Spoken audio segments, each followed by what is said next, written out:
ये कहानी है ऐसे पति की जिसने शादी की, अपने जीवन को सफल बनाने की कोशिश की। वो खूब कोशिश करता है, पर पति और पत्नी का तालमेल आपस में बैठ नहीं पाता है। शादी 2 साल चलती है, शादी से एक बच्ची भी होती है, पर बच्ची का प्यार भी उस पति को रोक नहीं पाया और पति पत्नी में सामंजस्य बैठ नहीं पाया। पति पत्नी आपसी सहमति से तलाक ले लेते हैं और दोनों अलग अलग हो जाते हैं। पर तलाक होने के बाद भी पति को एक चीज अंदर ही अंदर खाए जा रही थी कि आखिर मेरी पत्नी तलाक लेने के बाद भी सुखी है तो है कैसे, वो इतनी खुश क्यों है, वो अपना जीवन खुशी खुशी क्यों जी रही है। बस यही चीज उसे अंदर ही अंदर खाए जा रही थी और इसी चीज ने उसे अंदर से एक ज्वालामुखी उत्पन्न कर दिया, एक नफरत का पहाड़ बना दिया।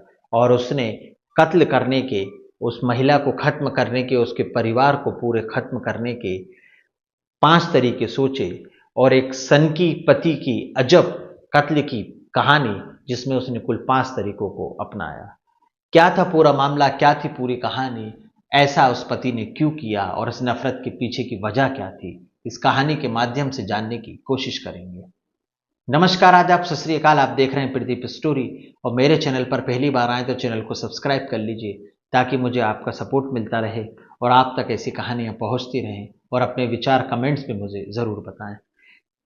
चलिए कहानी शुरू करते हैं। पर ये जो कहानी है एक ऐसे जलन रखने वाले पति की है जो अपनी पत्नी से खफा था और सिर्फ उसका एक ही मकसद था, अपनी एक्स वाइफ से बदला लेना। उसने पहले सोचा कि मैं पहले पूरी फैमिली को खत्म करूंगा और फिर उस महिला को उसके परिवार के खत्म होने का दुख दूंगा। जब वो दुखी रहेगी तो वो दुख मुझे सुकून देगा, उसके बाद उस महिला को मारूंगा। ये कहानी है श्रीषा नाम की एक लड़की की जो हैदराबाद में रह रही थी। हैदराबाद में उसका परिवार भी रहा करता था। वो वहाँ पढ़ती है, लिखती है और एक काबिल डॉक्टर बनती है। डॉक्टर बन जाती है, कामयाब हो जाती है, जीवन अच्छा चलता है। तो माँ बाप सोचते हैं कि बेटी ने पढ़ लिख लिया है, डॉक्टर बन गई है, क्यों ना अब इसकी शादी कर दी जाए। श्रेया की शादी की जाती है और वो अपने परिवार में, अपने ससुराल में अच्छे से रहने लगती है। उसकी शादी होती है, उसकी एक बेटी का जन्म हुआ जो लगभग उस समय 1 साल के आसपास रही होगी। 1 साल की जब बेटी हो जाती है, उसका पहला बर्थडे होता है तो उसका पति उससे उसके बर्थडे पर ही लड़ लेता है। ऐसे करते करते श्रेषा के लगभग 2 साल निकल जाते हैं, पर पति और पत्नी में सामंजस्य बैठ ही नहीं रहा था। श्रेषा भी डॉक्टर थी, पढ़ी लिखी थी, उसका पति भी पढ़ा लिखा था। दोनों आपसी सहमति से तलाक ले लेते हैं। श्रेषा निर्णय लेती है कि अपनी बच्ची को मैं अपने पास ही रखूंगी। उस समय बच्ची की उम्र लगभग 2 साल के आसपास थी। श्रेषा अपनी बच्ची को लेती है और अपने माँ बाप के पास आकर रहने लग जाती है। डॉक्टर थी, उसकी पढ़ाई अच्छी थी, प्रैक्टिस अच्छी थी, तो वह अपना काम करती हैं। पर माँ बाप सोचते हैं कि हमारी बेटी की उम्र अभी बहुत कम है, छोटी उम्र में इसका तलाक हो गया है, जीवन बहुत लंबा है, जीवन चलेगा तो चलेगा कैसे। माँ बाप दूसरी शादी करने का विचार बनाते हैं, रिश्ता ढूंढते हैं और रिश्ता मिल भी जाता है। श्रेषा डॉक्टर थी तो रिश्ता भी उसी के हिसाब से मिलता है।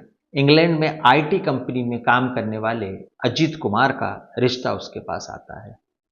अजीत कुमार भी पहले से डिवोर्सी था, अपनी पत्नी को तलाक दे चुका था और श्रेषा भी डिवोर्सी थी, उसकी 2 साल की बच्ची थी। दोनों को मिलवाया जाता है, दोनों एक दूसरे को पसंद करते हैं और शादी के लिए तैयार हो जाते हैं। श्रेषा ने अजीत कुमार को शादी से पहले ही बता दिया था कि मेरी बच्ची है 2 साल की, ये मेरे पहले पति से है और ये मेरे साथ ही रहेगी। यदि आपको कोई आपत्ति हो, कोई परेशानी हो तो आप मुझे अभी बता सकते हैं। अजीत कुमार ने कहा कि मुझे कोई परेशानी नहीं है, मैं तुम्हारी खुशी में खुश हूं और जैसा तुम्हें अच्छा लगे। दोनों की शादी हो जाती है और फिर श्रेषा अजीत कुमार के साथ इंग्लैंड चली जाती है। अब ये इंग्लैंड चली गई, वहां पर प्रैक्टिस करने लगी, अच्छे से अजीत कुमार के साथ रहने लगी। पर अजीत कुमार का व्यवहार कुछ समय बाद बदलने लगा। कभी वो बच्ची पर गुस्सा होता, कभी शीर्षा पर गुस्सा होता। शीर्षा ने यह बात अपने परिवार को ये सोचकर नहीं बताई कि मेरी दूसरी शादी है, यदि माँ बाप को बताऊंगी तो उन्हें तकलीफ होगी, और ये सब कुछ सोचकर वो सहन करती रही। पर जब सर से पानी ऊपर बह गया तो उसने इंग्लैंड के एक लोकल पुलिस स्टेशन में अजीत कुमार के खिलाफ मारा पीटी और उत्पीड़न का एक केस दर्ज करवा दिया। हालांकि अजीत कुमार कुछ समय बाद उस केस से बाहर आ गया। अब सब कुछ ठीक नहीं चल रहा था। शीर्षा ने अजीत से कहा कि हमारा जीवन नहीं चल सकता, हम तलाक ले लेते हैं। दोनों आपसी सहमति से इंग्लैंड की कोर्ट में तलाक की अर्जी लगाते हैं और दोनों का तलाक हो जाता है। शीर्षा अपनी बेटी को लेकर भारत वापस आ जाती है और हैदराबाद में जीवन यापन करने लगती है। डॉक्टर थी, पढ़ी लिखी थी। शीर्षा के परिवार में मम्मी, पापा, शीर्षा और उसका भाई था। अब उसकी बेटी 4 साल की हो चुकी थी।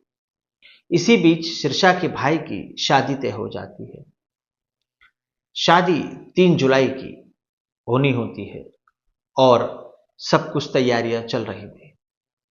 पर अब यहां से कहानी मोड़ लेती है। जब इस कहानी को आप आगे सुनेंगे तो आप भी सोचने पर मजबूर हो जाएंगे कि क्या कोई व्यक्ति इतना भी संकी हो सकता है और इस हद तक भी जा सकता है कि पूरी परिवार को खत्म करने के लिए वो इस तरह के अंजाम को पजामा पहना या इस तरह के अंजाम को पेश करे।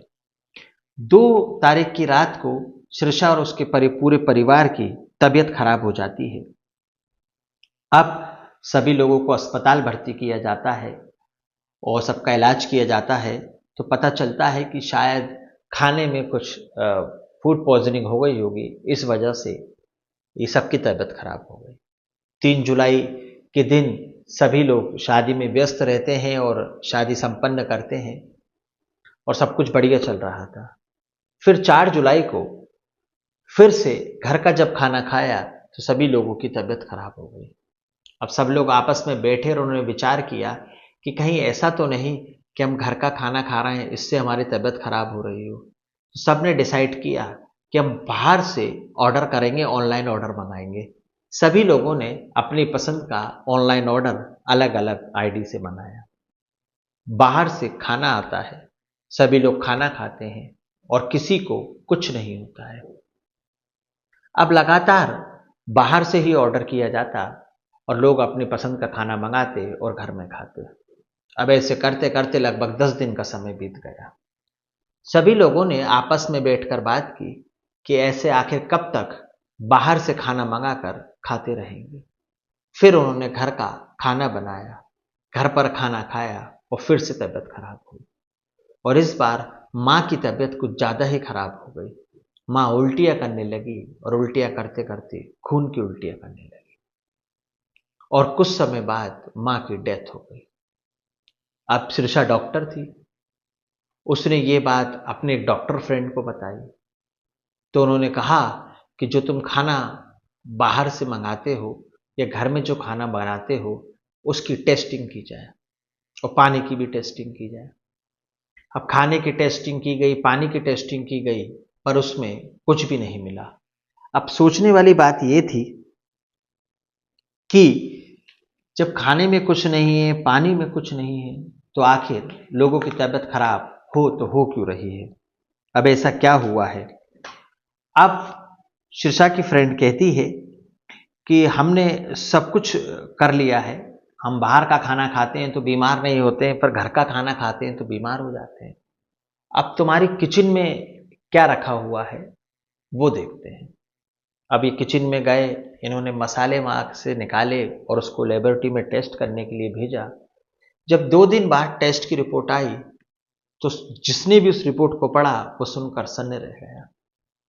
उस मसालों में स्लो पॉइजन था जो धीरे धीरे कर कर पूरे परिवार को खत्म कर रहा था और उसी से परिवार को उल्टियां हो रही थी। अब ये समझ में नहीं आ रहा था कि आखिर ऐसा हो तो हो क्यों रहा है और मसालों में जहर मिलाया तो मिलाया किसने? अब शीर्षा अपने पिता के साथ पुलिस स्टेशन जाती है और वहां पर कहती है कि साहब, हमने अपने घर की जांच करवाई तो मसालों में जहर पाया गया। अब घर के अंदर आकर उन मसालों में जहर मिलाएगा तो मिलाएगा कौन? यदि हम शक अजीत सिंह पे करें तो अजीत सिंह तो इंग्लैंड में है, भारत से बाहर है, तो ये पॉसिबल कैसे है? और घर का कोई व्यक्ति अगर जहर मिलाएगा तो उसने भी तो घर का खाना खाया है, तबीयत उसकी भी खराब थी। सवाल ये भी था। अब पुलिस के पास गए, पुलिस ने रिपोर्ट लिखाई तो पुलिस ने अपना इन्वेस्टिगेशन शुरू किया। पुलिस ने आसपास के सारे सीसीटीवी फुटेज देखे और ये देखा कि ज़्यादातर खाना बाहर से ही मंगाते हैं, ऑनलाइन ही मंगाते हैं।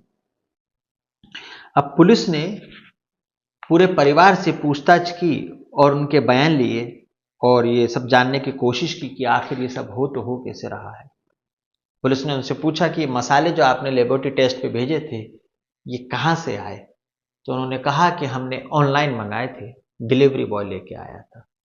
बस पुलिस की सुई उन सारे डिलीवरी बॉय पे घूम गई जो इनके घर पर आइटम लेकर आते थे, खाना, मसाले, पानी वगैरह। ऐसा कुल 9 डिलीवरी बॉय को पुलिस ने आइडेंटिफाई किया और उनसे पूछताछ करना शुरू किया। पहले तो वो ना नुकुर करते रहे, पर जब पुलिस ने अपने तरीके से पूछा तो जो कहानी निकलकर सामने आई वह आपको सोचने पर मजबूर कर देगी। हालांकि इसमें डिलीवरी कंपनी की कोई गलती नहीं थी, डिलीवरी बॉय की गलती थी जो कुछ पैसों के लिए शायद किसी के कहने पर उसने ऐसा किया।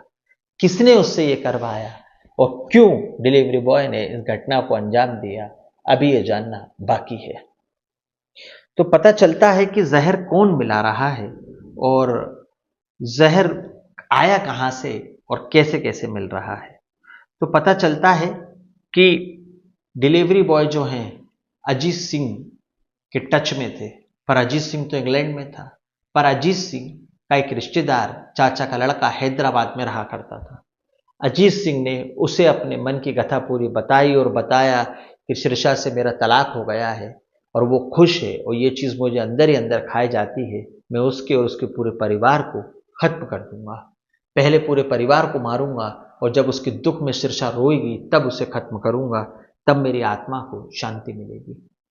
उसने अपने चाचा के लड़के से संपर्क किया और रेकी करवाकर पता किया कि डिलीवरी बॉय ही सब कुछ लेकर आते हैं और तब चाचा के लड़के के अकाउंट में उसने पैसे डाले। उसने डिलीवरी बॉय को लालच दिया और बोला आप जो ऑर्डर लेकर आते हैं वो आप मुझे दे दीजिए, मैं पहुंचा दूंगा, ओटीपी वगैरह सब मेरे पास रहेगा। और बस वहीं से ये जहर खुराने की वारदात चालू हुई। उसने मसाले में जहर मिलाना शुरू किया, बाहर से जो खाना बाद में आने लगा उसमें भी स्लो पॉइजन मिलाना शुरू किया और फिर ये अस्पताल में भर्ती होने लगे। और इसी घटनाक्रम को आगे बढ़ते हुए शीर्षा की मां की जान चली गई। अब जब पुलिस ने इंग्लैंड की पुलिस को संपर्क किया और अजीत सिंह को राउंड अप किया और अजीत सिंह को बुलाया, तब एक कहानी निकलकर सामने आई। उसने कहा कि मैं शीर्षा और उसके पूरे परिवार को खत्म कर देना चाहता था और मैंने इसके लिए 5 तरीके अपनाए। पहला तरीका, ससुर की मैंने सुपारी दी। एक ट्रक ड्राइवर से मैं मिला, उसे मुंह मांगे पैसे दिए और मैंने बोला कि मेरे ससुर हैं, ये इनकी कार का नंबर है, इन पे कार चढ़ा दो, इन्हें जान से मार दो। ड्राइवर ने बहुत कोशिश की पर ससुर बुजुर्ग थे, भीड़ भाड़ वाले के इलाके में गाड़ी चलाया करते थे, तो उन्हें मारना वहां पॉसिबल नहीं हो पा रहा था, तो ये प्लान फेल हो गया। दूसरा तरीका, शीर्षा के माँ बाप फार्म हाउस में जाया करते थे, तो उसने माली से कहा कि फार्म हाउस में आग लगा दो, इन्हें जलाकर मार दो, पर माली ने ये करने से मना कर दिया। तीसरा, सुपारी किलर को सुपारी दी कि शीर्षा के पूरे परिवार को गोली मारकर खत्म कर दो, पर सुपारी किलर भी पैसे लेके भाग गया, उसने भी धोखा दे दिया। चौथा, कि जहर का इंजेक्शन लगा दिया जाए पूरे परिवार को, पर शीर्षा डॉक्टर थी तो जहर का इंजेक्शन लगाना संभव नहीं हो पा रहा था, ये पॉसिबल नहीं था। तो अजीत सिंह ने कहा कि मेरे 4 दाव फेल हो चुके हैं, अभी आखिरी दाव है, इसको मैं ही अपने हाथ में लेकर करूंगा। तो हैदराबाद में उसने अपने भाई से संपर्क किया, डिलीवरी बॉय को पैसे की लालच दी और घर में रखे हुए मसालों में जहर मिलवा दिया।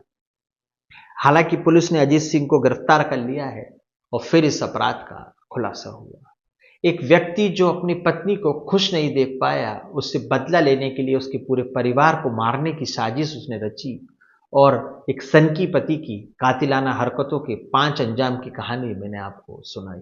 वो किसी भी कीमत पर अपनी पत्नी से और उसके परिवार से बदला लेना चाहता था। उसकी पत्नी की खुशी उसके दुख का कारण थी। इस कहानी को सुनाने का उद्देश्य किसी का दिल दुखाना, किसी के अंतरात्मा को परेशान करना, किसी के मान सम्मान को ठेस पहुंचाना नहीं है, बल्कि आपको सावधान करना है, सतर्क करना है। सावधान रहें, सतर्क रहें, सुरक्षित रहें और अपने जीवन साथी से कभी भी बदले की भावना का विचार दिल में ना लाएं। आपकी पत्नी है, अगर वो खुश रहती है तो उससे आपको दुखी नहीं होना चाहिए, क्योंकि पत्नी हमारे जीवन की साथी होती है। उसे परेशान ना करें। कहानी अच्छी लगी तो लाइक करें, चैनल को सब्सक्राइब करें। अगली कहानी अगले वारदात में फिर मुलाकात होगी। जब तक के लिए राम राम, दुआ सलाम, जय हिंद, जय भारत।